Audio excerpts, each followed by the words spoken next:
मनुष्य प्रायः पशुओं के बलि देता आ रहा है, कभी भोजन के नाम पर, कभी देवी देवताओं को प्रसन्न करने के नाम पर, परंतु पशु बलि के क्या दुष्परिणाम हैं, यह उसे ज्ञात नहीं। आज हम आपको सच्ची घटना पर आधारित एक कहानी सुनाने जा रहे हैं। जय श्री हरि। सनातनी टेल्स बाय राज में आप सभी का स्वागत है। महाराज पृथु का पौत्र बरही बड़ा कर्मकांडी था। वह दिन रात तरह तरह के कार्यों में लगा रहता था। वह श्री हरि की उपासना ना करके देवी देवताओं की उपासना किया करता था। वह देवी और देवताओं को प्रसन्न करने के लिए तरह तरह के यज्ञ और अनुष्ठान आदि किया करता था। केवल यही नहीं, बरही देवी देवताओं को प्रसन्न करने के लिए जीवों की बलि भी दिया करता था। जीवों को बलि देते समय वह बड़ा हर्षित होता था और अपने आप को बड़ा धन्य मानता था। एक दिन महर्षि नारद भ्रमण करते हुए बरही की सेवा में उपस्थित हुए। बरही ने उनका स्वागत किया और बैठने के लिए उन्हें एक सुंदर आसन दिया। देवर्षि नारद ने बरही के कर्म कांडों की चर्चा करते हुए कहा, राजन, आप दिन रात देवी देवताओं को प्रसन्न करने के लिए तरह तरह के कर्म करते रहते हैं और पशुओं के बलि भी देते हैं। आप कभी श्री हरि को भी स्मरण करते हैं? बरही ने उत्तर दिया, देवर्षि, मैं तो देवी देवताओं को ही श्रेष्ठ मानता हूँ, फिर श्री हरि तो सब में वास करते हैं। देवी देवताओं में भी तो श्री हरि मौजूद हैं। अतः जब देवी देवताओं की पूजा करता हूँ तो श्री हरि की ही तो पूजा होती है। नारद ने उत्तर दिया, राजन, यह ठीक है कि श्री हरि सभी जीवों में निवास करते हैं। यह भी ठीक है कि देवी देवताओं में भी श्री हरि ही मौजूद हैं, किंतु यह ठीक नहीं कि देवी देवताओं की आराधना के रूप में आप भगवान श्री हरि की ही आराधना करते हैं। भगवान श्री हरि तो साकार भी हैं और निराकार भी। वे भेदों से परे हैं। उनके समान देवी देवता भेदों से परे नहीं। भगवान श्री हरि दयामय हैं। वे भोगों और बलियों से प्रसन्न नहीं होते। वे प्रसन्न होते हैं तो सिर्फ प्रेम और भक्ति से।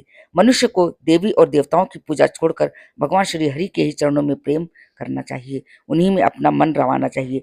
नारद का कथन सुनकर बरही मौन रहा। वो मन ही मन सोचता रहा। नारद ने बरही की ओर देखते हुए कहा, राजन, आप देवी देवताओं को प्रसन्न करने के लिए पशु की बलि देते हैं। यह पाप है, अधर्म है। जीवों की हिंसा से बढ़कर दूसरा कोई पाप नहीं। आप जिन जीवों की बलि देते हैं, हर्षित होते हैं, मृत्यु के पश्चात वे अवश्य आपसे बदला लेंगे। अतः आपको जीवों की बलि नहीं देना चाहिए। किंतु नारद के इस कथन का बरही के मन पर कोई प्रभाव नहीं पड़ा। वह उनके समझाने के बाद भी कर्म कांडों में लगा रहा। देवी देवताओं को प्रसन्न करने के लिए बलि देता रहा। बरही जब मृत्यु के पश्चात यमलोक में गया तो उसके मार्ग को रोककर वे सभी पशु खड़े हो गए जिनकी उसने बलि दी थी। वे बरही को घूर घूर कर देख रहे थे, डरावने स्वर में गरज रहे थे। बरही उन्हें देखकर डर गया और सहायता के लिए पुकार मचाने लगा। बरही की पुकार सुनकर यमदूत अट्टहास करने लगे। उन्होंने बड़े जोर से हंसते हुए कहा, मूर्ख, तुम जिन पशुओं की बलि देकर हर्षित हुआ करते थे, वे ही आज तुमसे बदला लेने के लिए तुम्हारे सामने खड़े हैं। तुमने जीव हिंसा करके बहुत बड़ा पाप किया है। तुम्हारी कोई सहायता नहीं कर सकता। यमदूतों का कथन सुनकर बरही आर्तवाणी में बोला, मैंने जीव हिंसा की थी, किंतु देवी देवताओं को प्रसन्न करने के लिए की थी।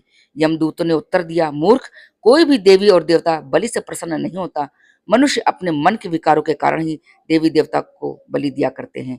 अगर देवी और देवता बलि से प्रसन्न होते तो क्या वे तुम्हारी सहायता ना करते? तुमने बड़ी भूल की है। तुम आजीवन श्री हरि को भूलकर देवी और देवताओं के ही प्रपंच में फंसे रहे। तुमने जो भूल और पाप किया है उसका कुफल तुम्हें छोड़कर और कौन भोगेगा? यमदूतों का कथन सुनकर बरही सिर पीट पीट कर पछताने लगा। पर पछताने के अतिरिक्त और क्या हो सकता है? जो लोग भगवान के चरणों में अनुराग ना करके देवी और देवताओं के ही जाल में फंसे रहते हैं, उन्हें बरही की भांति ही पछताना पड़ता है। अगर ये कहानी आपको अच्छी लगी हो तो लाइक करें, शेयर करें। आगे भी ऐसी वीडियोस देखने के लिए मेरे चैनल को सब्सक्राइब करें। जय श्री हरि, जय श्री हरि।